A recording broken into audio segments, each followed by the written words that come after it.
آج انشاءاللہ قہار اور وہاب دونوں اسماء کوشش کرتے ہیں.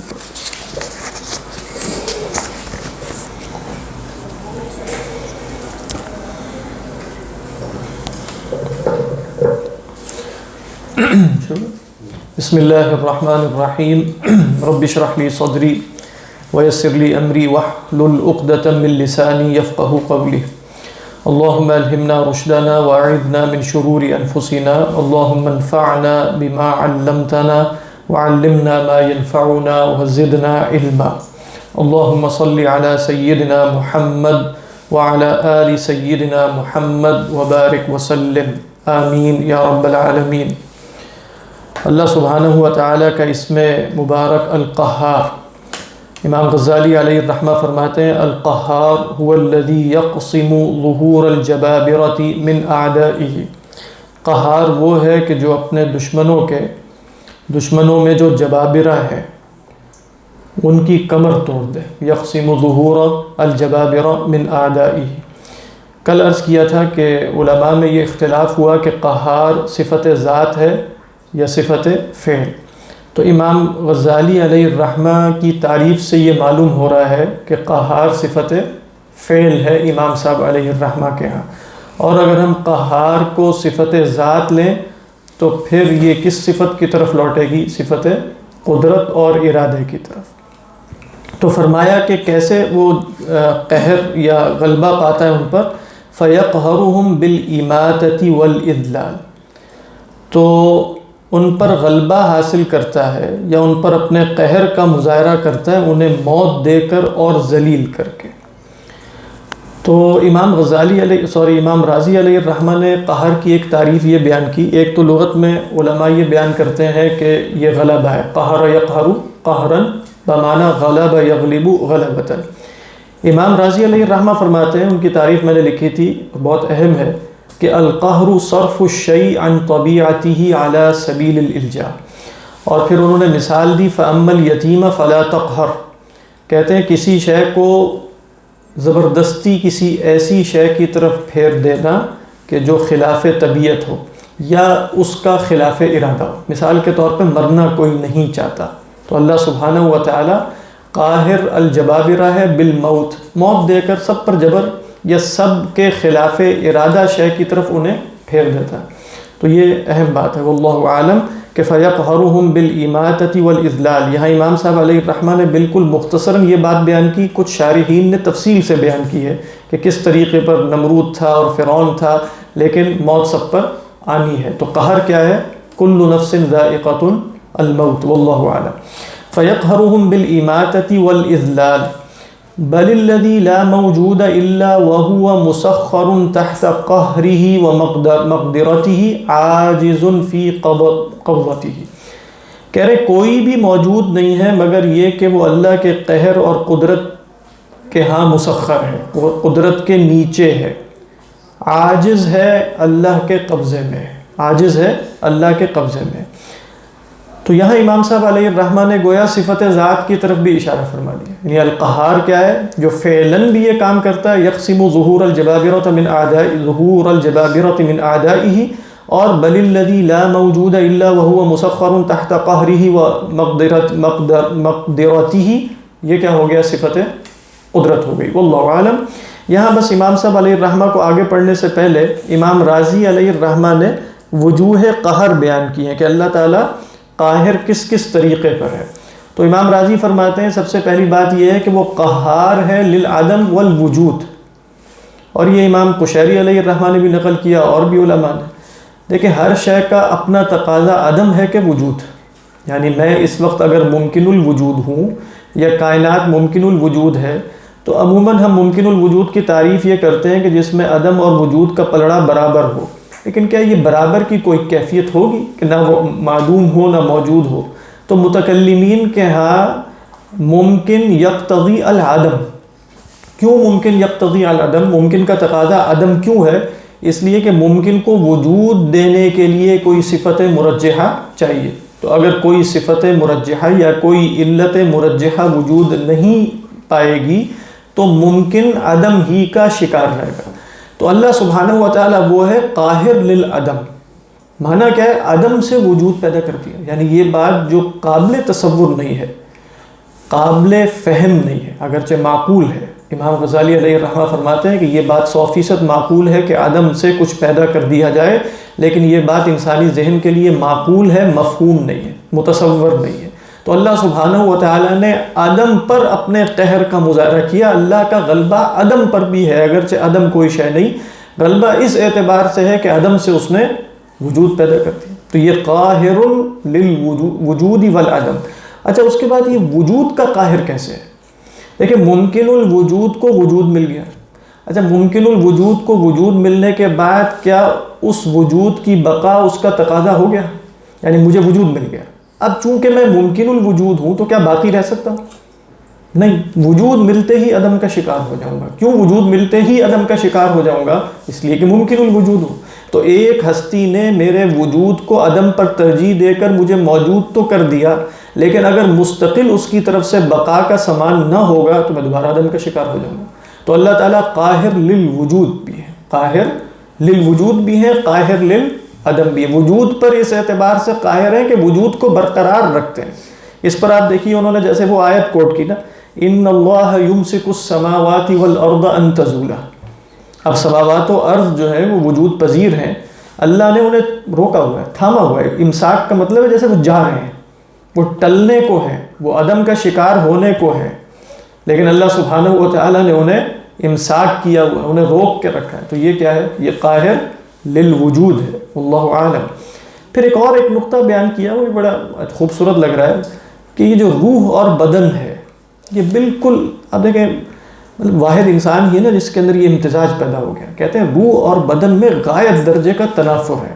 روح کسی اور عالم کی شے ہے، روح جسمانیات سے ہے ہی نہیں، روح مجرد وجود ہے، اور جسم تو ایک کثیف مادہ ہے۔ ان دونوں میں جو امتزاج پیدا کیا ہے کہ روح کو بدن کے ساتھ ملا کر ایک نئی مخلوق پیدا کر دی جو ہماری شکل میں اللہ کے فضل سے موجود ہے، یہ کیا ہوا؟ اللہ نے قاہر الروح والبدن معا، یہ بھی اللہ کا غلبہ ہے کہ اس نے قہارا، یعنی لہو قدرت ان یجمع بین الروح والبدن، واللہ اعلم۔ تو یہ بھی فرماتے ہیں یہ بھی من وجوہ القہر ہے۔ پھر وہی بات کی کہ یذل الجبابر والاکاسر تارۃ بالامراض وتارۃ بالنکبات وتارۃ بالموت۔ یہ جو امراض آ جاتے ہیں، یعنی انسان کا دماغ درست ہو جاتا ہے، جتنا ہی جابر ہو، جتنا ہی طاغی ہو، طاغوت بنا ہوا ہو، ایک چھوٹا سا مرض یا بڑا سا مرض آ کر اس کا دماغ درست کر دیتا ہے، اور اسے معلوم ہو جاتا ہے کہ موت کی دہلیز جو ہے وہ کتنی قریب ہے، کسی بھی وقت وہ وہاں سے گزر سکتا ہے۔ تو فرمایا یہ بھی اذلال اور قہر کی ایک صورت ہے۔ اس کے بعد فرمایا کہ عقول پر بھی وہ قاہر ہے۔ عقول پر کس اعتبار سے قاہر ہے؟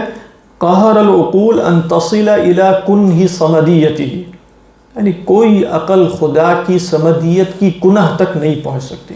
صمدیت کیا ہے؟ خدا کا استغنا، یعنی اگر آپ دیکھیں جہاں عقل پہنچ کر متحیر ہوتی ہے وہ یہی ہے کہ خدا وہ ہے نہ جس کو کسی علت کی حاجت ہے، نہ اسے کسی کی ضرورت ہے، نہ اس کی کوئی غرض و غایت ہے، کامل اور مکمل ہے۔ تو یہ کنہ صمدیت، یہ کہاں سے یہ صمدیت آ گئی؟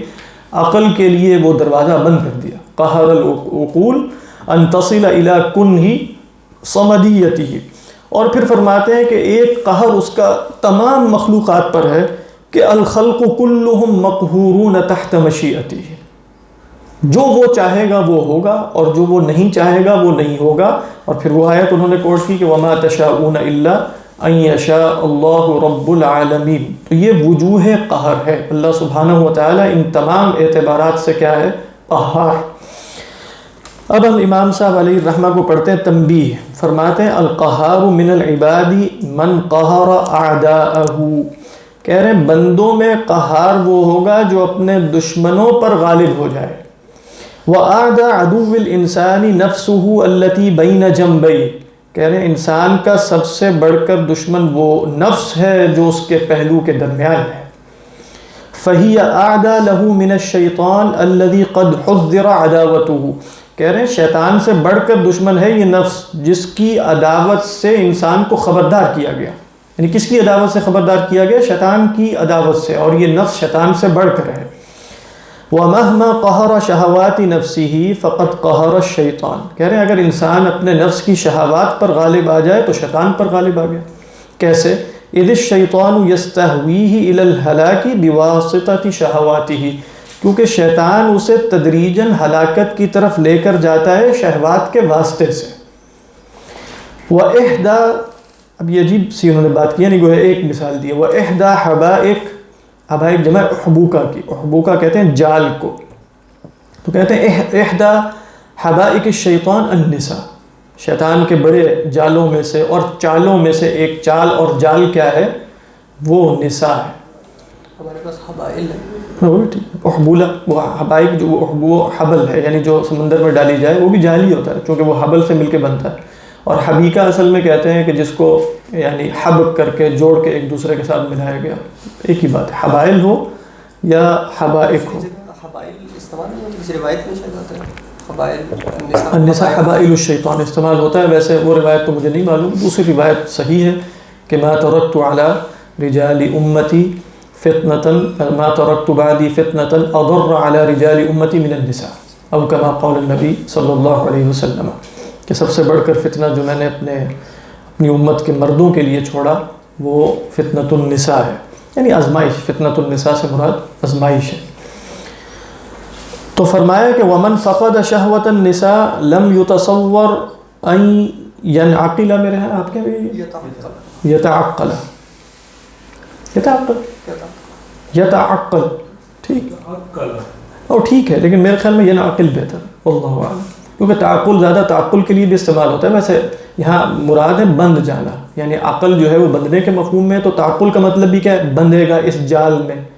لیکن باب انفعال سے آئے تو شاید زیادہ اس لیے بہتر ہو کیونکہ تعقل زیادہ استعمال ہوتا ہے مطلب معقولات کو استعمال کرنے کے لیے، واللہ اعلم. میرے ہاں کیا ہے؟ لم يتصور ان ينعقل بهذه الاحبولہ، یہاں آگے احبولہ ہی آگے. تو کہہ رہے ہیں جو جس میں مطلب شہوت نساء نہ ہو تو اس کے بارے میں تو تصور ہی نہیں ہو سکتا کہ وہ اس جال میں پھنسے. اسی وجہ سے آپ جانتے ہیں کہ بعض صحابہ اللہ کے نبی صلی اللہ علیہ وسلم کے پاس آئے اور انہوں نے اجازت طلب کی کہ یا رسول اللہ اذن لنا فی الاخصاء، لیکن آپ صلی اللہ علیہ وسلم نے انہیں اجازت نہیں دی، کیونکہ بہرحال جہاں یہ ایک آزمائش ہے وہاں اسی کی بنا پر بہت سے مسالے اور فوائد بھی جاری ہیں اور کچھ دینی فوائد بھی اس میں موجود ہیں. لہذا بہرحال اس شہوت کو بالکلیہ ختم کر دینا یہ بھی کمال نہیں ہے. تو فرمایا کہ وَمَهْمَا فَكَذَلِكَ مَنْ قَهَرَ هَذِهِ الشَّهْوَةِ، یہ ہے وہ بات جو وہ کرنا چاہ رہے ہیں. مَنْ قَهَرَ هَذِهِ الشَّهْوَةِ تَحْتَ سَطْوَةِ الدِّينِ وَإِشَارَةِ الْعَقْلِ، کہہ رہے ہیں جس نے اس شہوت پر غلبہ پا لیا، کیسے غلبہ پا لیا؟ ختم کر کے اسے نہیں، دین کو اس پر غالب کر کے اور عقل کے اشارے پر عمل کر کے. وَمَهْمَا قَهَرَ شَهَوَاتِ النَّفْسِ فَقَدْ قَهَرَ النَّاسَ كَافَّةً، کہہ رہے اگر انسان اپنی شہوات نفس پر قابو پا لے تو گویا اس نے تمام انسانوں پر غلبہ پا لیا. فَلَمْ يَقْدِرْ عَلَيْهِ أَحَدٌ، کوئی اس پر قادر نہیں ہو سکے گا. اذ، کیوں؟ اذ غایت اعدائه السعی فی اہلاک بدنہ وذلک احیاء لروحہ، کہہ رہے ہیں زیادہ سے زیادہ دشمن کیا کر سکتے ہیں کہ بدن کو ہلاک کر دیں، تو اس بدن کی ہلاکت ہی میں تو روح کا احیاء ہے. فَإِنَّ مَنْ مَاتَ عَنْ شَهَوَاتِهِ فِي حَيَاتِهِ عَاشَ فِي مَمَاتِهِ، کہہ رہے ہیں جو دنیا میں زندہ رہتے ہوئے اپنی شہوات سے مر گیا وہ مرنے کے بعد زندہ رہا. عَاشَ فِي مَمَاتِهِ وَلَا تَحْسَبَنَّ الَّذِينَ قُتِلُوا فِي سَبِيلِ اللَّهِ أَمْوَاتًا بَلْ أَحْيَاءٌ عِنْدَ رَبِّهِمْ يُرْزَقُونَ فَرِحِينَ. تو بہرحال یہ امام صاحب علیہ الرحمہ نے گویا آپ کہہ سکتے ہیں کہ ایک انتہائی معنی بیان کیا ہے. اور امام صاحب علیہ الرحمہ جیسے پوری کتاب میں بھی احیاء العلوم میں بھی جو ان کی ہے کتاب کسر الشہوتین، اس میں بھی شہوت البطن اور شہوت الفرج جو ہے اس پر تفصیلی گفتگو ہے. اور جیسے عموماً صوفیہ کا ایک مزاج یہ بنتا چلا گیا کہ ان شہوات کا استعمال ہونا چاہیے محض ضرورت کے تحت اور ان کو لذت کے دائرے سے نکال کر. تو بہرحال اس پر جو ہے وہ کلام ہو سکتا ہے، واللہ عالم، کہ کیا دین کا یہ مقصود ہے کہ انسان ہر قسم کی لذت کی نیت کرنا بھی چھوڑ دے. تو جیسے امام راغب علیہ الرحمہ بھی اپنی کتاب میں یہی محسوس ہوتا ہے کہ وہ اس کے قائل نہیں ہے کہ جیسے شہوت النکاح ہے یا من کا ہے اس کو لذت کے تحت استعمال کیا جائے. بات واضح؟ تو یہ مطلب اتنی اہم بات نہیں ہے، واللہ اعلم. یعنی اہم بات سے مراد یہ ہے کہ اس پر کلام ہو سکتا ہے کہ اللہ کے رسول صلی اللہ علیہ وسلم کا طرز عمل کیا تھا. اس کے بعد جو اگلی صفت ہے، باقی یہاں امام رازی علیہ الرحمہ نے بھی یہی بات کی ہے جو امام غزالی علیہ الرحمہ نے کی، لیکن اس کے اوپر ایک اضافہ یہ کیا ہے کہ یہ ریاضت حاصل کیسے ہوتی ہے. کہتے ہیں مطلب یہ صفت کیسے حاصل ہوتی ہے کہ انسان قاہر ہو جائے اپنی شہوات پر. کہتے ہیں تارتن بالریاضہ، کبھی تو محنت کرنی پڑتی ہے، اور پھر آیت کوٹ کی والذین جاہدوا فینا لنہدینہم سبلنا وان اللہ لمع المحسنین. اور پھر بتاتے ہیں وتارتن بالجذب الالہی، کبھی اللہ کی طرف سے جذب ہوتا ہے، کوئی محنت مشقت مجاہدے ریاضت کے بغیر اللہ کی طرف سے کوئی ایسا دروازہ کھل جاتا ہے جس کے نتیجے میں انسان کا بیڑا پار ہو جاتا ہے اور اس کی اصلاح ہو جاتی ہے. یعنی ہوتے ہیں کچھ لوگ جیسے آپ دیکھتے ہیں ایک ہی رات میں ان کی اصلاح ہو گئی، اور کچھ لوگ کئی سال جو ہے وہ محنت مشقت ریاضتوں سے گزر کر اس مرتبے پر پہنچتے ہیں. تو اللہ یجتبی الیہ من یشاء ویہدی الیہ من ینیب. اس کے بعد جو صفت ہے اللہ سبحانہ و تعالیٰ کی یا اسم ہے وہ ہے الوہاب. اور یہ جو لفظ وہاب ہے، جیسے یہ قرآن مجید میں ربنا لا تزغ قلوبنا بعد اذ ہدیتنا وہب لنا من لدنک رحمہ انک انت الوہاب. تو اس سے جو فعل آتا ہے وہ کیا ہے؟ وہب یہب وہبن. اور یہ قرآن مجید میں جا بجا للہ ما فی السماوات وما فی الارض یخلق ما یشاء یہب لمن یشاء اناثا ویہب لمن یشاء الذکور. وہاں بھی وہابہ کا لفظ ہے. سورہ فرقان کے آخر میں ہم پڑھتے ہیں ربنا ہب لنا من ازواجنا وذریاتنا قرۃ اعین وجعلنا للمتقین اماما. حضرت زکریا علیہ السلام نے کیا کہا تھا؟ فہب لی من لدنک ولیہ. اسی طریقے پر سورہ آل عمران میں ہم پڑھتے ہیں ہنالک دعا زکریا ربہ قال رب ہب لی من لدنک ذریۃ طیبہ. تو یہ وہب یہب واہب و وہاب یہ قرآن مجید میں جا بجا ہے. اچھا ہبہ کی حقیقت کیا ہے؟ یعنی یہاں امام صاحب علیہ الرحمہ بھی بتائیں گے، لیکن اگر ہم لغوی معنی بیان کرنا چاہیں کہ وہب یہب، اس سے مصدر کیا آتا ہے؟ وہبن و ہبتن. وہبن و ہبتن. تو ہبہ کس کو کہتے ہیں؟ اردو میں بھی ہم کہتے ہیں. امام رازی علیہ الرحمہ نے اس کی تعریف کی، وہ فقہی تعریف بھی ہے اور لغوی بھی ہے. وہ کیا ہے؟ فرماتے ہیں عبارۃ عن التملیک بغیر عوض.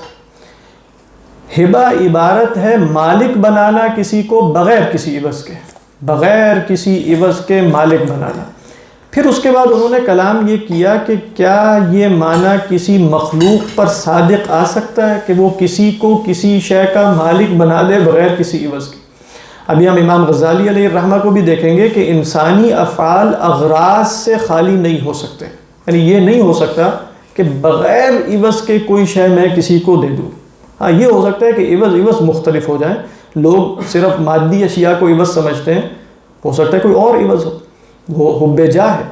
یعنی کئی دفعہ ہوتا ہے نا کہ فلاں نے مال کی اتنی قربانی دی تھی، جس کے ہاں مال بہت بڑی شے ہے وہ تو یہ سمجھتا ہے کہ مال ہی اصل شے ہے، لیکن اس کو یہ نہیں پتا کہ جس کے اندر حب جاہ ہے وہ اس حب جاہ کے حصول میں بہت کچھ قربان کر سکتا ہے. مال بھی ہو سکتا ہے وہ لوگوں کے ہاں بہت نیک آدمی شمار ہو، مال قربان کر رہا ہے، شہوات قربان کر رہا ہے، لیکن وہ بہت اعلیٰ آدمی ہے اس اعتبار سے کہ اس کی اصل شہوت حب جاہ ہے. یعنی جس کی اصل شہوت حب جاہ ہوگی وہ نفسیات کے مطلب انسان ہونے کے اعتبار سے تو بہتر ہی آدمی ہے. اگرچہ وہ مرض بہت بڑا ہے، لیکن ایک شخص وہ ہے جو صرف مال ہی کو عوض سمجھتا ہے. تو کیا انسانی افعال آواز اور اغراض سے خالی ہو سکتے ہیں؟ یہ کوسچن مارک ہے. امام رازی علیہ الرحمہ کا بھی جواب یہی ہے کہ نہیں ہو سکتے. امام غزالی کا بھی جواب یہی ہے کہ نہیں ہو سکتے، لیکن وہ فرماتے ہیں کہ جس کو لوگ عوض سمجھتے ہیں اس سے ماورا ہو سکتے ہیں، لیکن اپنی حقیقت کے اعتبار سے انسانی فعل عوض کا طالب ہے. اچھا امام رازی علیہ الرحمہ فرماتے ہیں کہ تملیک بھی نہیں ہو سکتی انسان کی طرف سے. کیوں؟ اس کی ایک دلیل یہ دی، میں کسی کو مالک بناؤں گا تو ارادہ کرنا پڑے گا. اچھا ارادے کے لیے داعیہ چاہیے. آپ انسان پر غور کریں تو انسانی فعل کیا داعیے کے بغیر پیدا ہوتا ہے؟ یعنی کوئی شے آ کر مجھے ابھارے گی. داعیہ کس کو کہتے ہیں؟ داعیہ کہتے ہیں جس کو ہم علت غائیہ کہتے ہیں، فائنل کاز کہتے ہیں. بھئی کوئی شے آ کر مجھے اس ارادے میں جلب مصلحت یا دفع مضرت دکھائے گی تو میں ارادہ کروں گا. انسانی ارادہ ان دو آپ کہیں ثنائی میں بند ہے، یا مصلحت کا حصول ہوگا، یا آپ یوں کہیں لذت کا حصول ہوگا، یا دکھ اور درد سے نجات ہوگی. ان دونوں کے سوا انسانی فعل کا کوئی داعیہ نہیں ہوتا.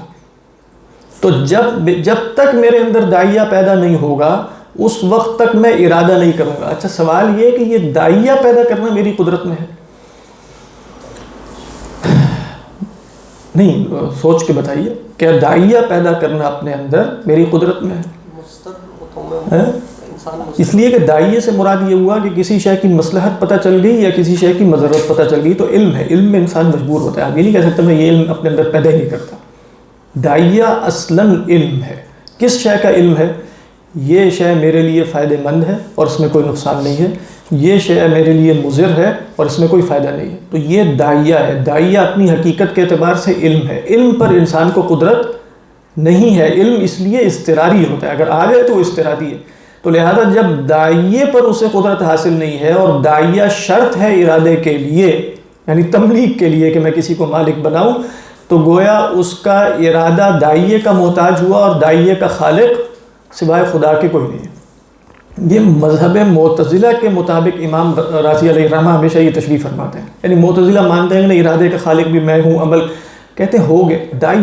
داعیہ کے بارے میں بتاؤ. جبر تمہیں بھی لازم آئے گا، یعنی اگر تم نہیں بھی مانو گے پھر بھی لازم آئے گا، وہ ہے داعیہ.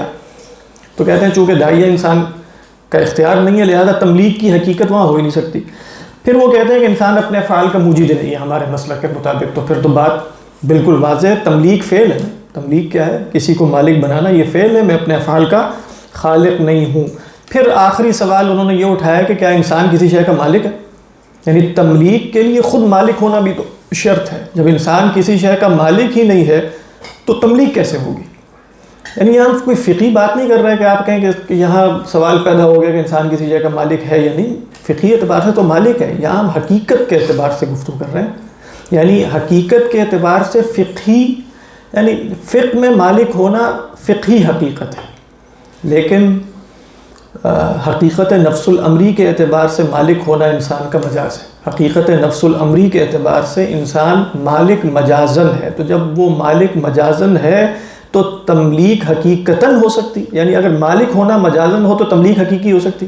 نہیں ہو سکتی. لہذا جو پہلی شق ہے اس تعریف کی کہ تملیک بغیر عوض، تملیک بھی نہیں ہو سکتی. پھر اس کے بعد وہی بات ہے کہ عوض انسانی افعال آواز سے خالی نہیں ہے، اغراض سے خالی نہیں ہے. اس پر انہوں نے دلائل قائم کیے. تو اس اعتبار سے آپ دیکھیں گے انسان تو بہت ایک مطلب لگا بندہ اور کافی مجبور سا وجود ہے، یعنی اگر غور کریں.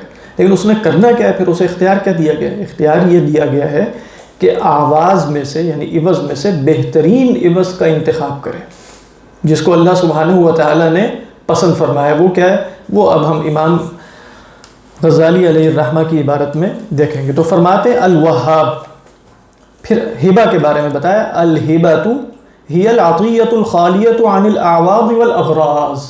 کہہ رہے ہیں ہبہ وہ عطیہ ہے، وہ تحفہ ہے، وہ تملیک ہے. امام راضی کی تعریف میں وہ تملیک ہے. ہی العطیۃ الخالیۃ عن الاعواض والاغراض. آواز جمع ہے عوض کی، اغراض جمع ہے غرض، جس کو ہم کہتے ہیں نا آپ کی غرض کیا ہے اس میں. فَإِذَا كَسُرَتِ الْعَطَايَا بِهَذِهِ الصِّفَةِ سُمِّيَ صَاحِبُهَا وَهَّابًا وَجَوَّادًا. کہہ رہے ہیں اگر عطایا کی کثرت ہو جائے اس صفت کے ساتھ، کس صفت کے ساتھ؟ کہ وہ عطیہ ہو خالی عن الاعواض والاغراض، تو پھر عطیہ دینے والے کو ہم کیا کہیں گے؟ وہاب اور جواد. ٹھیک ہے، جواد نہیں، کچھ لوگ اس کو جواد، ٹھیک ہے، فعال کے وزن پہ. وَلَن يُتَصَوَّرَ الْجُودُ وَالْهِبَةُ حَقِيقَةً إِلَّا مِنَ اللَّهِ تَعَالَى. جود و سخا اور ہبہ اس کی حقیقت متصور ہو ہی نہیں سکتی مگر اللہ کی طرف سے. یعنی حقیقتاً جود و سخا اور وہاب ہونا اللہ ہی کی صفت ہے. فَإِنَّهُ الَّذِي يُعْطِي كُلَّ مُحْتَاجٍ مَا يَحْتَاجُ إِلَيْهِ. وہی ہر محتاج کو اس کی حاجت دیتا ہے. لا لعوض ولا لغرض عاجل ولا آجل. حاجت روائی کرتا ہے کسی عوض یا غرض کے لیے نہیں کہ جو فوری ملے یا بعد میں ملے. اس لیے آپ دیکھیں کہ یہاں پھر پہنچ کر آپ حیران رہ جائیں گے یعنی اللہ کے بارے میں کہ اللہ مطلب کامل ہے اور وہ کسی شے کا محتاج نہیں ہے. اسے کائنات بھی پیدا کرنے کی کوئی حاجت نہیں تھی, مجھے بھی پیدا کرنے کی کوئی حاجت نہیں تھی, اس نے پیدا کیا ہے. تو گویا اس نے پیدا کیا ہے محض دینے کے لیے نہ کہ لینے کے لیے, محض دے رہا ہے. تو وہ الوہاب ہے, انکا انت الوہاب, حسن ہے. ومن وہب, اور جو کسی کو کوئی تحفہ دے, وَلَهُ فِي هِبَتِهِ غَرَضٌ يَنَالُهُ عَاجِلًا وَآجِلًا, اور اس کے پیچھے کوئی غرض ہو جو اسے فوری یا بعد میں مل جائے, من ثناء او مدح او مودت او تخلص من مذمت او اکتساب شرف و ذکر. وہ کیا کیا ہو سکتی ہے؟ کوئی ثنا کوئی کر دے, کوئی مدح کر دے, کوئی محبت کسی کی مل جائے, یا کسی مذمت سے نجات مل جائے, یا کوئی شرف مل جائے, یا ذکر جاری ہو جائے اس کا, وغیرہ وغیرہ, یہ سب ہو سکتے ہیں. فہو معامل, تو یہ تو معاملہ کر رہا ہے, یہ تو کوئی بارگیننگ کر رہا ہے, وہ معتاز اور عوض لے رہا ہے. وَلَيْسَ بِوَهَّابٍ وَلَا جَوَّادٍ, نہ وہاب ہے نہ جواد ہے. فَلَيْسَ الْعِوَضُ كُلُّهُ, اب یہ بہت اہم بات ہے. وہ کہہ رہے ہیں تم یہ سمجھو گے کہ عوض صرف کوئی چیز ہوتی ہے جو نظر آ سکے. کہتے ہیں فَلَيْسَ الْعِوَضُ كُلُّهُ عَيْنًا يُتَنَاوَلُ, یہ عوض سارے کا سارا کوئی عین نہیں ہوتا جس کو ہاتھ میں پکڑ کے لے لیا جائے. بل كُلُّ مَا لَيْسَ بِحَاصِلٍ وَيَقْصِدُ الْوَاهِبُ حُصُولَهُ بِالْهِبَةِ فَهُوَ عِوَض, ہر وہ شے جو ابھی حاصل نہیں ہے اور تحفہ دینے والا یا عطا کرنے والا اس کا قصد کرے تو وہ عوض ہے. ہر وہ شے جو مجھے حاصل نہیں اور میں اس کا قصد کرتا ہوں کسی کو دینے سے, تو یہ کیا ہے؟ یہ عوض ہے. اب یہاں کیوں اللہ کے لیے ہم مطلب نہیں کہہ سکتے کہ وہ کسی عوض کے لیے کرتا ہے؟ کیوں؟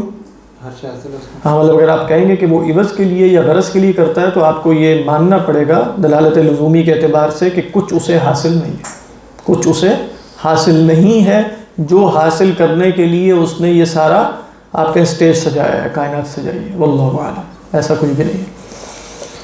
ومن وہب وجاد لیشرف, لیشرف ہے آپ کے یہاں؟ میرے یہاں یشرف ہے, ٹھیک ہے. لیشرف او لیثنى علیہ او لئلا یذم فہو معامل. کہہ رہے ہیں کوئی جو عطا کرے کسی کو اور سخاوت کا مظاہرہ کرے تاکہ عزت پا جائے یا اس کی مدح کی جائے یا کم از کم مذمت نہ ہو, تو یہ بھی معامل ہے, یہ بھی ایک ٹرانزیکشن کر رہا ہے, تجارت کر رہا ہے. مراد کیا ہے؟ تجارت کر رہا ہے. معامل کا صحیح ترجمہ ہوگا تجارت کرنے والا.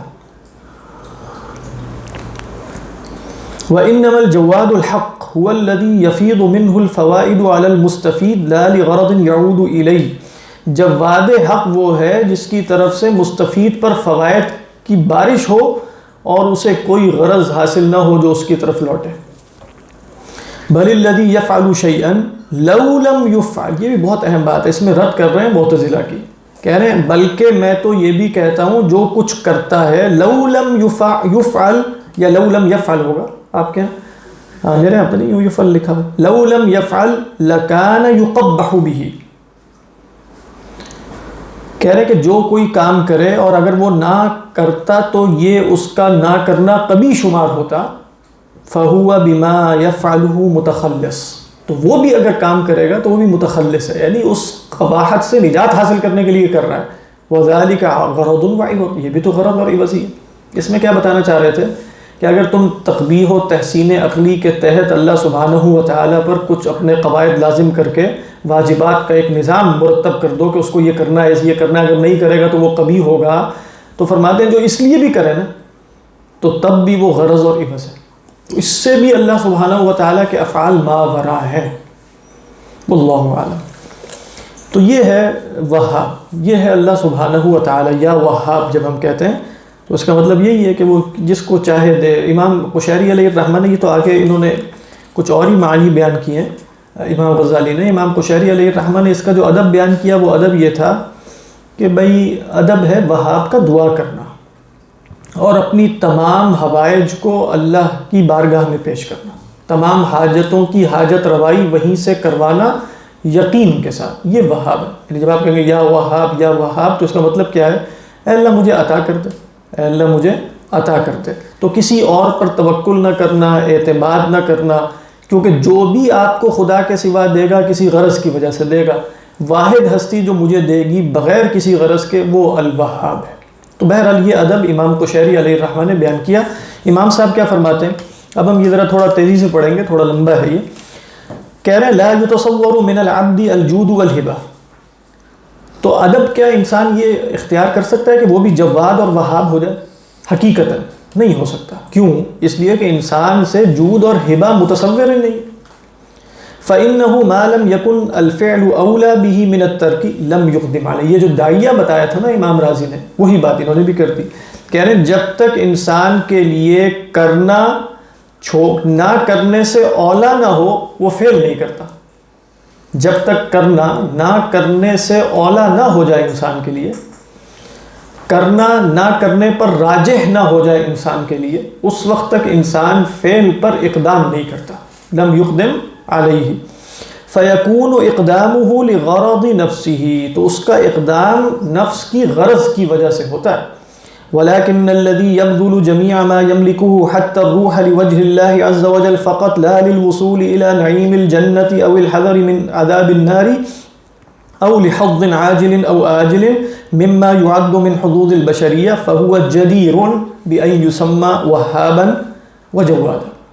کہہ رہے ہیں ہاں وہ شخص جو خدا کی راہ میں لٹا دے ہر وہ شے جس کا وہ مالک ہے، یہاں تک کہ روح بھی اپنی اللہ کی خاطر، اور اس کی غرض نہ جنت کی نعمت ہو، نہ عذاب سے بچنا ہو، نہ فوری کوئی منفعت چاہتا ہو، نہ بعد میں کوئی منفعت چاہتا ہو. ان منفعتوں میں سے جو عموماً بشری حظوظ شمار ہوتے ہیں، نفسانی حظوظ شمار ہوتے ہیں، تو ایسا شخص لائق ہے کہ اسے وہاب اور جواد کہا جا سکے. یعنی امام صاحب علیہ الرحمہ کی اصطلاح میں جو صرف خدا کی رضا کے لیے، آگے بتا دیں گے کہ بھئی ایک عوض تو اس کا رہے گا، وہ خدا کی رضا ہے، لیکن چونکہ عموماً لوگ اسے عوض نہیں سمجھتے نا، اس لیے ہم کہہ سکتے ہیں کہ وہ وہاب اور جواد ہے، کیونکہ اس نے خدا کے سوا ہر شے کو پیٹ پیچھے پھینک دیا، یہاں تک کہ وہ فعل نہ جنت کے لیے کرتا ہے نہ دوزخ سے بچنے کے لیے کرتا ہے. تو یہ وہ بات ہے جو آپ دیکھ رہے ہیں کہ مطلب ان تمام بزرگوں کے کلام میں مل جاتی ہے. یعنی یہ تقریباً سب متفق ہیں. اس پر کسی کی مذمت نہیں کرنی چاہیے. کچھ لوگ جیسے تلبیس ابلیس میں کافی اس پر امام جو عبد الرحمن ابن الجوزی ہیں، انہوں نے کہا کہ یہ صوفیہ کا یہ کہنا کہ ہم نہ جنت کے لیے نہ دوزخ کے لیے، ہم تو صرف خدا کی رضا کے لیے، منافی سنت ہے، اور اللہ کے رسول صلی اللہ علیہ وسلم سے جنت کا حصول، جنت کی نعمتوں کی طلب، یہ سب کچھ ثابت ہے. تو یہ بات درست ہے کہ اس طریقے پر کئی دفعہ جیسے فوری ایک تاثر یہی محسوس ہوتا ہے کہ یہ بات اتنی مناسب نہیں ہے، لیکن اپنی حقیقت کے اعتبار سے دیکھا جائے تو آپ دیکھیے خدا کی عبادت کیوں کرنی ہے انسان نے. یعنی سوال اصلاً جو ہے نا وہ یہ ہے کہ میں اور آپ خدا کی عبادت کیوں کریں گے. اس کا جواب اگر یہ ہو، اگر بالفرض یہ ہو کہ خدا کی عبادت ہم کرتے ہیں جنت کے حصول کے لیے، ٹھیک ہے، اگر اس کا جواب یہ ہے تو پھر اس کا نتیجہ یہ نکل سکتا ہے کہ اگر اللہ تعالیٰ جنت اور دوزخ کا سلسلہ جاری نہ فرماتے تو اس وقت وہ مستحق ہوتے کہ ان کی عبادت کی جائے. دنیا میں نعمتوں کی ذکر، ہاں، یعنی اگر دنیا میں بھی نعمتوں کا سلسلہ بالفرض نہ ہو، یعنی اللہ تعالیٰ فی نفسہ فی ذاتہ مستحق للعبادہ ہیں یا لغیرہ ہیں. اگر لغیرہ نعوذ باللہ مستحق للعبادہ ہوں گے تو وہ غیر مقصود اصلی ہوگا، اور جو وسیلہ ہوگا وہ مقصود ثانی ہوگا. تو اگر اللہ کی عبادت محض اس لیے کی جائے کہ جنت ملے، محض اس لیے، یہ بات ذہن میں رکھیے، محض کا لفظ غور سے، تو اس کا مطلب کیا ہوا؟ جنت مقصود ہے، خدا کیا ہے؟ وسیلہ ہے. اگر خدا کی عبادت کی جائے محض اس لیے کہ دوزخ سے بچا جائے، دوزخ سے بچنا مقصود ہے، خدا کی عبادت وسیلہ ہے. تو خدا، اب آپ وہ کئی دفعہ نا کچھ لوگ سوال بھی کرتے ہیں کہ بھئی یہ مشرکین مکہ خدا کی عبادت کیوں کرتے تھے؟ تو وہ تو آخرت کو مانتے ہی نہیں تھے. تو اب یہ سوال بڑا خطرناک ہے. ویسے وہ کیوں کرتے تھے؟ ابھی قطع نظر اس کے یہ سوال اس لیے اتنا خطرناک ہے کہ اگر آخرت نہ ہو تو خدا کی عبادت کا کیا مطلب؟ یعنی بہت اس اپنے اندر جو تصورات رکھے ہوئے ہیں یہ سوال کہ بھئی مشرکین مکہ تو خدا کو آخرت کو نہیں مانتے، تو کرتے تو تھے نا عبادت خدا کی کہ نہیں کرتے تھے؟ شرک کرتے تھے، خدا کی عبادت بھی کرتے تھے، خدا کو راضی کرنے کی کوشش بھی کرتے تھے، یہ کیا سلسلہ؟ تو یہ تو بڑا خطرناک بات ہے، یعنی اللہ کہیں آج سے پروگرام آخرت کا ختم تو بس خدا کی عبادت بھی بند۔ یہ مفاہیم جو غلط انسانی ذہن میں پیدا ہو سکتے ہیں، ان کی اصلاح کے لیے امام صاحب علیہ الرحمہ یہ بات کر رہے ہیں، کیونکہ انہوں نے دیکھا اپنے مخاطبین میں اور ہر زمانے میں کہ کچھ لوگوں کو دلچسپی اصل میں حور عین سے ہے، جیسے آگے بتائیں گے، اور جنتوں کی نعمتوں سے ہے، اور ماکل سے ہے، اور مشرب سے ہے، تو اصل میں مقصود ان کا وہ ہے، اور پھر وہ کہتے ہیں کہ خدا کی عبادت کرو تاکہ یہ سب کچھ حاصل ہو جائے۔ تو اگر خدا کی عبادت نہیں کریں گے تو یہ کیسے حاصل ہوگا؟ تو اب جیسے کئی دفعہ آپ کو ملے گا کہ بھئی فلاں شہید ہو رہا ہے تو اس کو شہادت سے پہلے بھیج رہے ہیں، تو اب وہ کہہ رہے ہیں کہ تم حور عین کے پاس جا رہے ہیں، اور اس کو بڑی، جیسے وہ حسن ابن صبا اور اس طرح کے لوگ بھی جب لوگوں کو آمادہ کرتے تھے تو اس طریقے پر وہ جنت اور یہ اور وہ خیالی پہنچا بھی دیتے تھے۔ تو اس میں بھی یہی ہے نا کہ بھئی وہ حور کے پاس چلا گیا، وہ فلاں کے خدا کے پاس پہلے گیا، یعنی اللہ سبحانہ و تعالیٰ کے سامنے اس نے حاضری دے دی۔ تو باقی اب اللہ نے کہا ہے کہ جنت طلب کرو تو جنت بھی طلب کریں گے، اللہ نے کہا ہے کہ آگ بڑی خطرناک ہے، آگ سے بچنا چاہیے، آگ سے آگ، تو اللہ کے کہنے کی وجہ سے، اللہ کے کہنے کی وجہ سے آگ سے بچا جائے گا، اللہ کے کہنے کی وجہ سے جنت کو طلب کیا جائے گا۔ اور جب اللہ تعالیٰ ایک دفعہ کہہ چکے ہیں کہ جنت میں جو نعمتیں جسمانی ہیں ان کی طلب مضمون نہیں ہے، جب اللہ نے اس کو اباحت کے دائرے میں رکھ دیا تو اب اللہ کو مقصود اصلی بنا کر جنت کی لذتوں کی طلب بھی ہو سکتی ہے۔ لیکن ان دین کیا ہوگا؟ مقصود اصلی جو ہے اللہ سبحانہ و تعالیٰ ہی رہیں گے، یعنی اللہم انی اسألوک رضاک والجنہ، رضا پہلے رہے گی، والجنہ، واعوذ بک من سخطک والنار، تو سخط پہلے ہے، خدا کا غصہ اور غضب، اور پھر آگ ہے۔ اسی طرح ورضوان من اللہ اکبر، اللہ کی جو رضا ہے وہ بلند تر ہے۔ تو فرما رہے جو شخص اس طرح خدا کی عبادت کرتا ہے، تو کیا امام صاحب کے کہنے کا مقصد یہ ہے کہ وہ نعیم جنت کا طالب نہیں ہے؟ یہ مقصد نہیں ہے، مقصد یہ ہے کہ نعیم جنت نہ بھی ہوتی تو وہ خدا کی عبادت کرتا، یہ مقصد ہے۔ یعنی اگر بالفرض نعیم جنت اٹھا لی جائے اور دوزخ اٹھا لی جائے تو تب بھی وہ شخص خدا کی عبادت سے غافل نہیں ہوگا، خدا کی عبادت کرے گا، کیونکہ ہوا مستحق لذاتہ ان یعبد، کیونکہ اس کی عبادت مستحق لذاتہ ہی ہے، نہ کہ لغرض آخر۔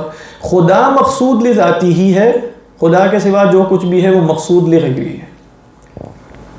اب پڑھ لیں اس کو، تو فرماتے ہیں کہ فَهُوَ جَدِيرٌ بِأَن يُسَمَّى وَهَّابًا وَجَوَّادًا وَدُونَهُ، اس سے کم تر مرتبے پر کون ہے؟ الَّذِي يَجُودُ، جو اپنا سب کچھ لگا دیتا ہے، کھپا دیتا ہے، لِيَنَالَ نَعِيمَ الْجَنَّةِ، تاکہ جنت کی نعمتیں حاصل کرے، اس سے کم تر ہے۔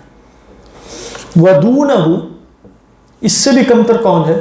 مَن يَجُودُ لِيَنَالَ حُسْنَ الْأُحْدُوثَ، جو محنت کرتا ہے، مشقت کرتا ہے، اپنے آپ کو کھپاتا ہے، خرچ کرتا ہے تاکہ ذکر اچھا ہو جائے اس کا۔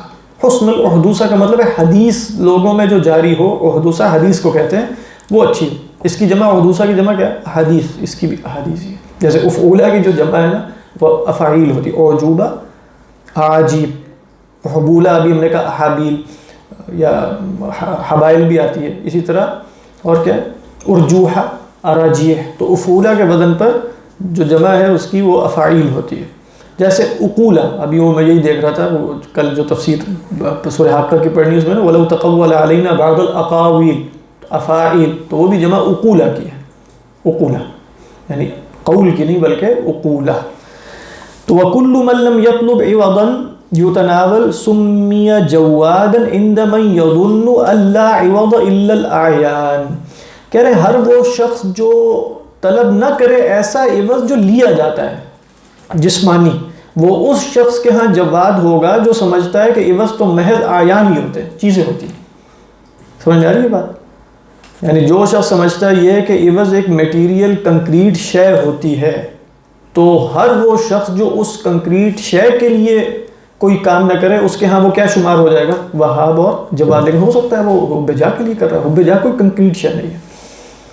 بہرحال فَإِن قُلْتُ، تو اگر آپ یہ سوال کریں میرے سے، فَالَّذِي يَجُودُ بِكُلِّ مَا يَمْلِكُهُ خَالِصًا لِوَجْهِ اللَّهِ تَعَالَى مِنْ غَيْرِ تَوَقُّعِ حَظٍّ عَاجِلٍ أَوْ آجِلٍ كَيْفَ لَا يَكُونُ جَوَادًا وَلَا حَظَّ لَهُ أَصْلًا فِيهِ۔ اچھا پیچھے انہوں نے تو کہا کہ وہ جواد ہے، لیکن وہ کہہ رہے تھے جدیر ہے ویسے، لیکن حقیقتاً جواد تو نہیں ہے نا، کیونکہ کہہ چکے ہیں کہ جود اور ہبہ حقیقتاً انسان سے صادر نہیں ہو سکتی۔ تو اب سوال کرنے والا کہہ رہا ہے کہ اگر کوئی شخص ہر اپنی شے کو اللہ کی راہ میں کھپا دے اللہ کی خاطر، بغیر اس کے کہ کوئی غرض اس کی ہو، نہ عاجل نہ آجل، تو وہ جواد کیوں نہیں ہوگا؟ اس کی تو کوئی حظ ہے ہی نہیں، اسے جواد ہونا چاہیے نا۔ ہاں تو وہی جواب وہ دے رہے ہیں، فنقول حظه هو اللہ تعالی ورضاؤه ولقاؤه والوصول الیہ، تو اس کی حظ ہے اللہ، اس کی رضا، اس سے ملاقات اور اس تک پہنچنا، وذالک هو السعادۃ التي یکتسبها الانسان بافعاله الاختیاریہ، یہی تو وہ سعادت ہے جو انسان اپنے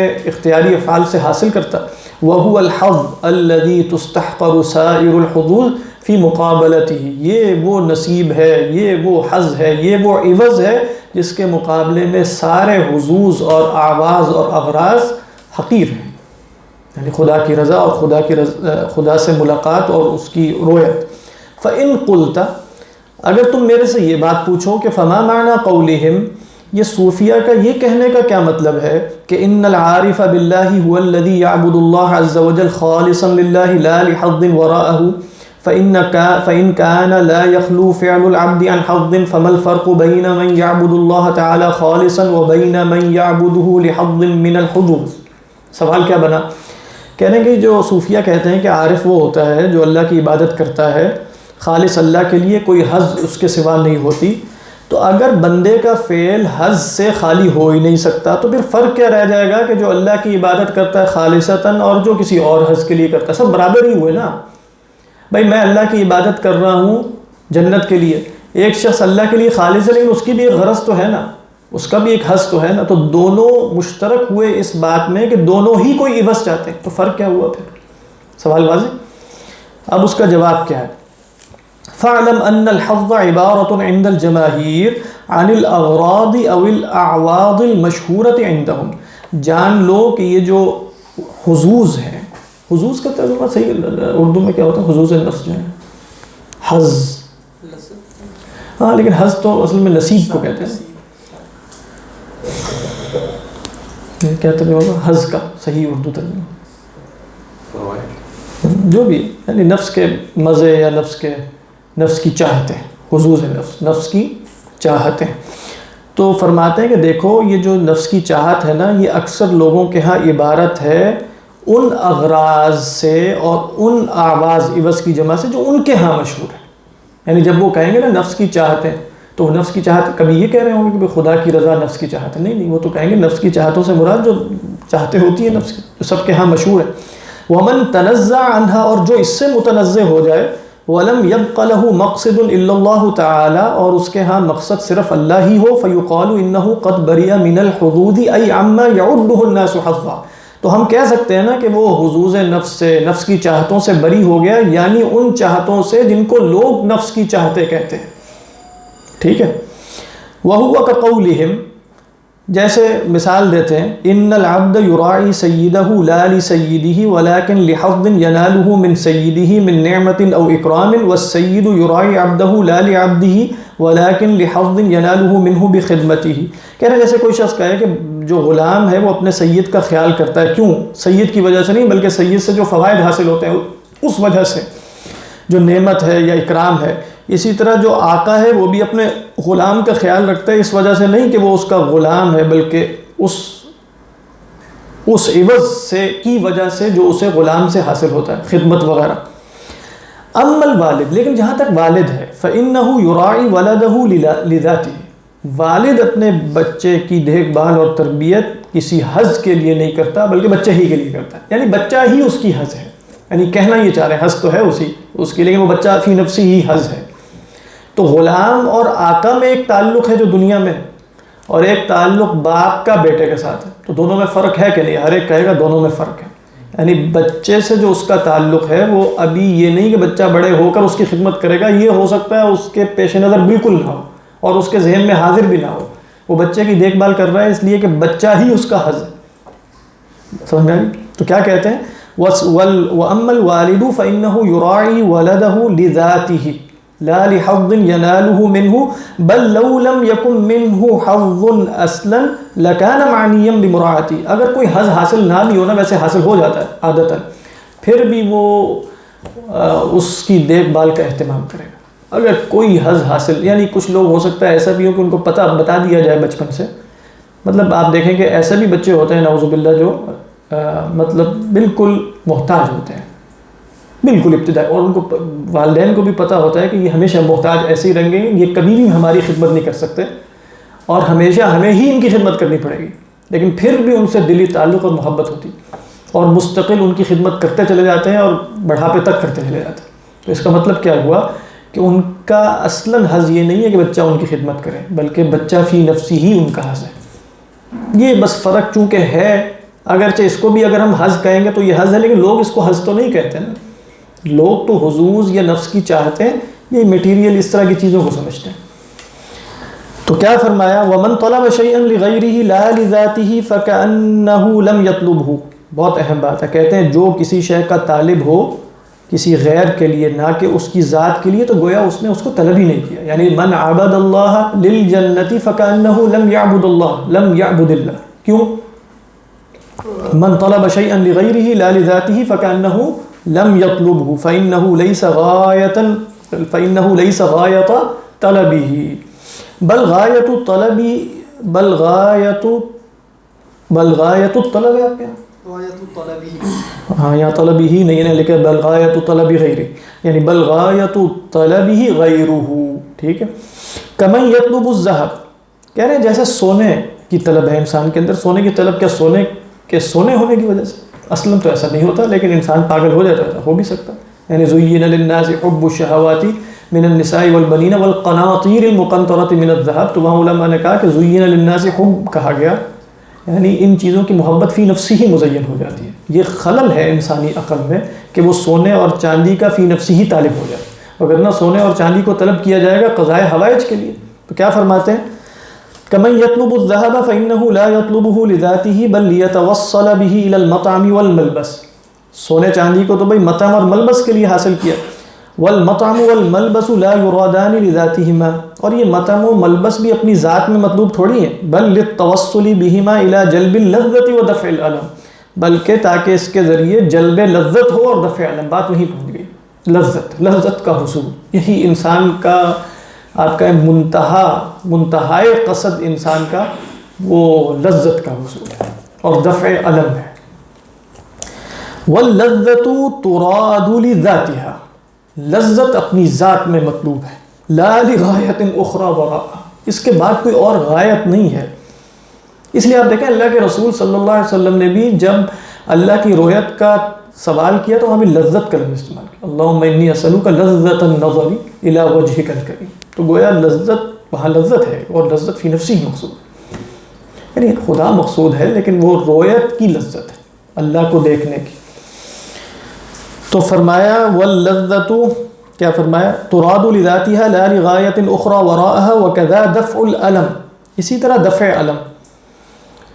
دفع الم کیوں مقصود ہے؟ یعنی لذت کے لیے مقصود ہے. فیکون الذهب واسطۃ الی الطعام، ذهب واسطہ ہوا طعام کا، سونا واسطہ ہوا کھانے کا، کھانا واسطہ ہوا لذت کا، لذت ہی غایت ہے. والطعام واسطۃ الی اللذہ واللذہ ہی الغایہ ولیست واسطۃ الی غیرها. اب لذت کسی اور شے کا واسطہ نہیں ہے. وکذالک الولد لیس واسطۃ فی حق الولد، والد کے حق میں کسی اور چاہت کا یا مقصد کا واسطہ نہیں ہے، سبب نہیں ہے، ذریعہ نہیں ہے. بل مطلوبہ سلامت الولد لذات الولد، بلکہ باپ کا مطلوب یہ ہے کہ بچہ سلامت رہے. کس کے لیے؟ تاکہ وہ خدمت کرے؟ نہیں، لا بل لذات الولد، بچہ ہی سلامت رہے، یہ مقصود ہے. لأن عین الولد حظہ، کیونکہ عین بچہ ہی اس کا حظ ہے. بات واضح؟ فَكَذَلِكَ میرے خیال یہ مکمل کر لیتے ہیں. فَكَذَلِكَ مَنْ يَعْبُدُ اللَّهَ عَزَّ وَجَلَّ لِلْجَنَّةِ فَقَدْ جَعَلَ اللَّهَ سُبْحَانَهُ وَتَعَالَى وَاسِطَةَ طَلَبِهِ وَلَمْ يَجْعَلْهُ غَایَةَ مَطْلَبِهِ. کہہ رہے ہیں جو اللہ کی عبادت کرتا ہے جنت کی خاطر، تو اس نے اللہ تعالیٰ کو اپنے مطلوب کا واسطہ بنایا، نہ کہ اپنے مطلب کی غایت بنائی. وعلامت الواسطہ، اچھا واسطہ کی علامت کیا ہے؟ کیسے آپ فرق کریں گے کہ یہ واسطہ ہے کہ یہ ایک اینڈ ہے کہ یہ ایک مینز ٹو این اینڈ ہے؟ کیسے فرق کریں گے؟ تو فرمایا وعلامت الواسطہ انہ لو حصلت الفائدۃ دونہا لم تطلب، واسطے کی علامت یہ ہے کہ اگر اس کے بغیر ہی وہ فائدہ مطلب حاصل ہو جائے تو اس کو طلب نہیں کیا جائے گا۔ یعنی مثال کے طور پہ اگر انسان جنت میں ہے، جو وہ چاہے گا لذت کی شے حاضر ہو جائے گی اس کے پاس، تو کیا اب اسے فکر ہے کہ وہ سونا اور چاندی جمع کر کے رکھے وہاں جنت؟ یعنی سونا اور چاندی چونکہ ایک واسطہ تھا اور وہ واسطہ تھا لذتوں کی طرف، تو لذتیں صرف چاہت سے حاصل ہو جاتی ہیں، تو اب سونا اور چاندی فی نفسی ہی مقصود بلکہ مطلوب بھی نہیں رہیں گے، لغیری ہی بھی نہیں رہیں گے، کیونکہ جو حقیقی مقصد تھا وہ حاصل ہو گئے۔ تو کہتے ہیں کہ کما لو حصلت المقاصد دون الذهب، اگر سونے کے بغیر ہی مقاصد حاصل ہو جاتے لم یکن الذهب محبوبا ولا مطلوبا، تو یہ گولڈ جو ہے نہ مطلوب ہوتا نہ محبوب ہوتا۔ نہیں صحیح بات، یعنی ان دی اینڈ آپ کہیں گے کہ یہ فی نفسی محبوب کیوں ہو جاتا ہے؟ اس میں بھی تخیل اور توہم ہوتا ہے کہ کیا پتہ اچانک کیا ہو جائے، اور مستقبل کا کچھ نہیں پتہ، اور جمع جوڑ کر کے رکھتا ہو۔ ان دی اینڈ جو چیز وہ فرض کر رہا ہوتا ہے سونے اور چاندی جمع کرنے میں بھی، وہ بھی مستقبل کی کچھ وہمی حاجتیں ہوتی ہیں جس کی بنیاد پہ وہ سونا چاندی کو کہ قناطیر المقنطرہ اپنے پاس حاضر رکھتا ہے۔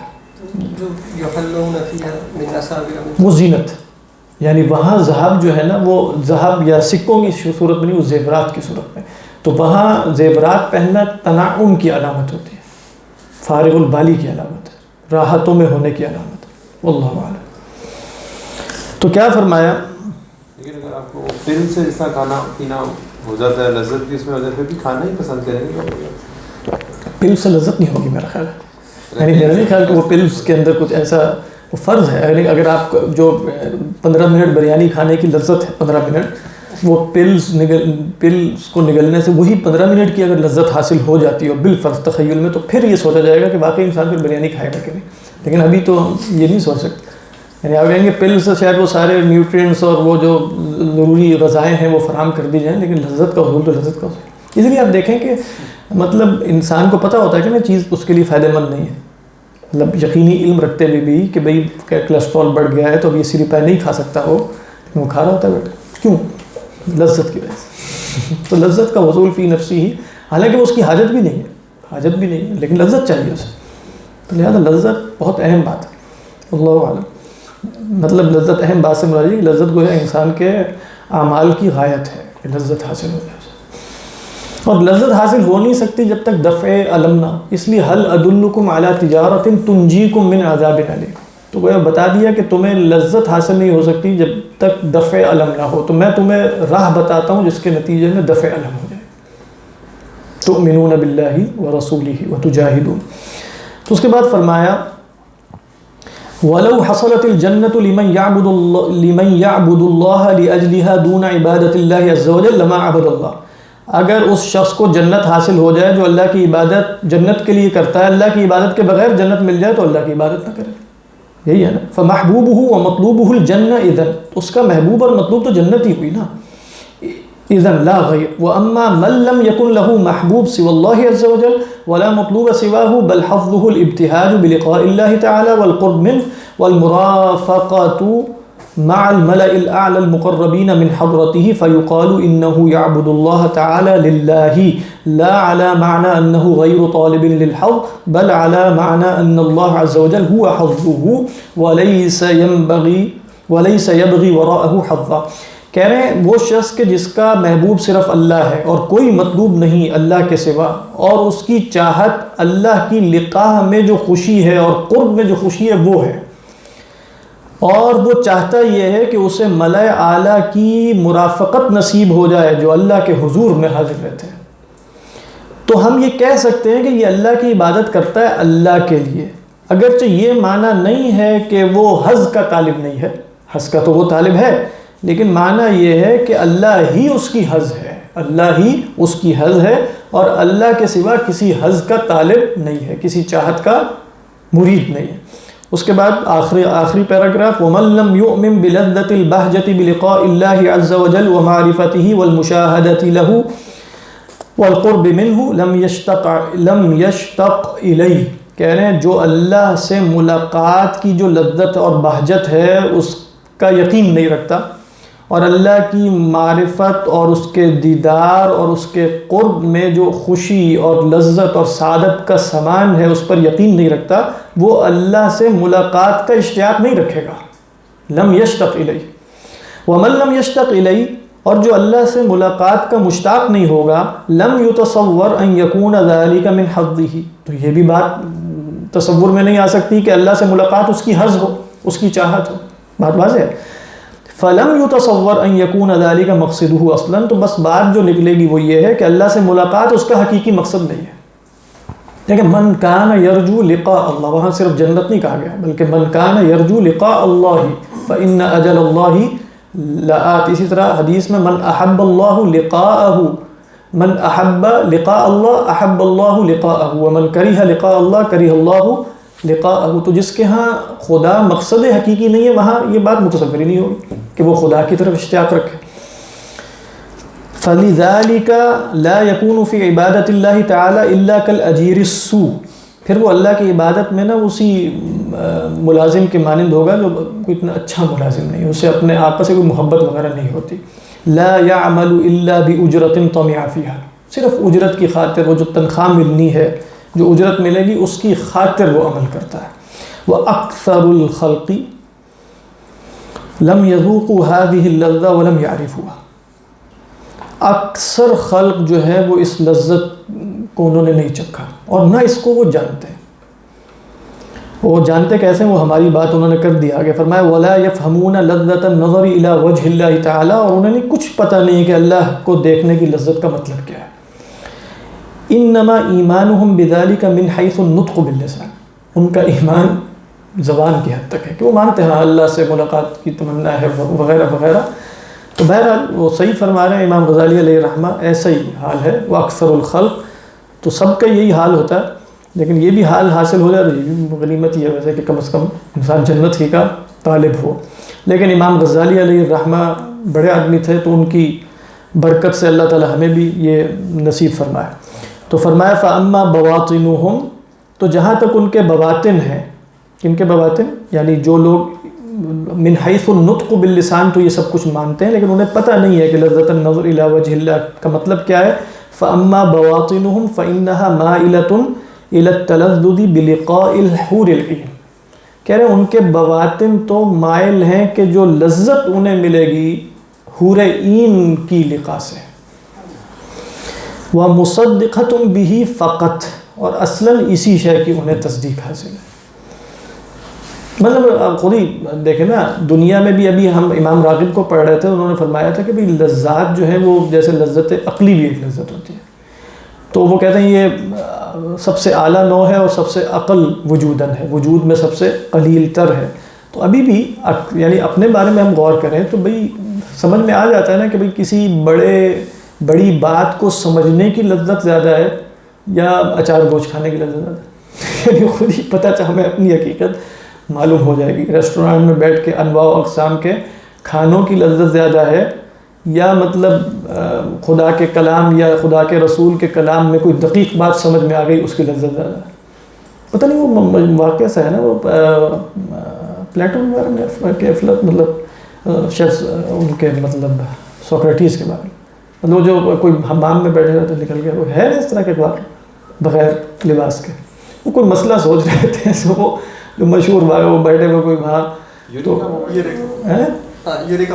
ہاں تو بہرحال مطلب وہ لذت ہے نا، ایک اس لذت کا ایکسپیرینس، اس سے انسان غافل ہو گیا، اپنے احوال سے بھی غافل ہو جاتا ہے. تو وہ بات ٹھیک کر رہے ہیں، ہماری حالت اسی طرح کی اصلاً ہے، یعنی جو امام غزالی فرما رہے ہیں. لیکن من حیث النطق باللسان تصدیق کرنا کم از کم نجات کے لیے ضروری ہے. نجات کے لیے ضروری ہے کہ انسان یہ تصدیق تو کرے نا کہ جنت کی سب سے بڑی نعمت خدا کا دیدار ہے، چاہے وہ اس کو اپریشیٹ میں نہ کر سکوں صحیح طریقے پہ. دوسرا یہ کہ جو روایات میں آتا ہے نا کہ کچھ لوگوں کو جیسے روزانہ کا دیدار ہے، کچھ لوگوں کو صبح شام ہے، کچھ لوگوں کو ہفتے میں ہے، کچھ لوگوں کو مہینے کے بعد، کچھ کو سال میں ایک دفعہ ہے، کچھ کو جنت میں کل ایک دفعہ ہے. وہ بھی گویا انہی مراتب کے اعتبار سے یہ فرق ہے. یعنی کچھ لوگوں کو صبح شام خدا کا دیدار ہوگا، اب وہ کون لوگ ہیں؟ اور کچھ لوگ ایسے بھی ہیں کہ جن کو جنت میں ایک دفعہ ہوگا. اللہ اعلم. تو فَأَمَّا وہ بتا دیا فَافْهَمْ مِنْ هَذَا أَنَّ الْبَرَاءَةَ مِنَ الْحُدُودِ محال. اچھا یہ ساری بات کا خلاصہ تم یہ سمجھو کہ چاہتوں سے حدود سے بالکل براءت حاصل ہو جانا تو محال ہے. یہ تو نہیں ہو سکتا کہ انسان کی کوئی حد ہو ہی نہ, وہ اللہ ہوگی یا غیر اللہ ہوگا, بس یہ دو تقسیمیں ہو گئی. ان کنت تجوز, اب وہ بتاتے ہیں, ان یکون اللہ تعالی ای لقاؤہ والقرب منہ مما یسمى حظا. کہہ رہے ہیں کہ اگر تم ان لوگوں میں سے ہونا جو یہ سمجھتے ہیں کہ اللہ سے ملاقات اور اس کا قرب بھی حظ شمار ہوتا ہے, ٹھیک ہے, تو پھر تم یہ جان لو کہ حضور سے براءت محال ہے. یہ پورا جملہ اس طرح بنا ہے, یعنی پچھلے جملے کا یہ جملہ شرطی ہے. یعنی فَافْهَمْ مِنْ هَذَا أَنَّ الْبَرَاءَةَ مِنَ الْحُدُودِ محال إِن كُنْتَ تُجَوِّزُ أَن يَكُونَ اللَّهُ تَعَالَى أَيْ لِقَاءَهُ وَالْقُرْبُ مِنْهُ مِمَّا يُسَمَّى حَظًّا. تو اگر تم یہ سمجھتے ہو کہ یہ بھی حظ ہے تو پھر جان لو کہ حظ تو رہے گی. وَإِن كَانَ الْحَظُّ عِبَارَةً عَمَّا يَعْرِفُهُ الْجَمَاهِيرُ وَتَمِيلُ إِلَيْهِ قُلُوبُهُمْ فَلَيْسَ هَذَا حَظًّا. اور اگر حظ عبارت ہے اس سے جس کو عام لوگ پہچانتے ہیں اور ان کے دل اس کی طرف مائل ہوتے ہیں, تو پھر جان لو کہ یہ حظ نہیں ہے. ٹھیک, تو یہ کیا ہوگا, لا مشاحۃ فی الاصطلاح. آپ کہہ سکتے ہیں کہ عارف وہ ہوتا ہے اللہ کا جس کو کوئی حظ نہیں ہوتی. اگر آپ اللہ سے ملاقات اور اس کا قرب اور اس کا دیدار اور اس کی سعادت کو حظ شمار نہیں کرتے تو اس کو کوئی حظ نہیں, لیکن اگرچہ ہے وہ بھی حظ. حقیقتاً جواد اور وہاب اللہ ہی ہے. وَإِن كَانَ عِبَارَةً, اور یہ حظ کی حقیقی تعریف ہے جو امام صاحب نے شروع میں بیان کی تھی کہ فعل کا کرنا اولا ہو جائے ترک سے. تو کہتے ہیں وَإِن كَانَ عِبَارَةً عَمَّا حُصُولُهُ أَوْفَى مِنْ عَبْدِهِ فِي حَقِّ الْعَبْدِ. اور اگر تم کہو کہ حظ وہ ہوتی ہے کہ جس کا حاصل ہو جانا بندے کے حق میں اس کے عدم سے زیادہ بہتر ہو تو فَهُوَ حظ, تو اب یہ حظ ہے. ٹھیک, تو یہ ہے جی اللہ سبحانہ وتعالیٰ کا اسم الوہاب. تو باقی وہ علماء نے لکھا ہے کہ جس کو رزق کی قلت ہو اور اس طرح کے عملیات علماء نے ذکر کی ہوئی ہیں کہ رزق میں اضافے کے لیے جس اسم کی کثرت تکرار ہے وہ یا وہاب ہے. واللہ اعلم. اسی پر اکتفا کرتے ہیں.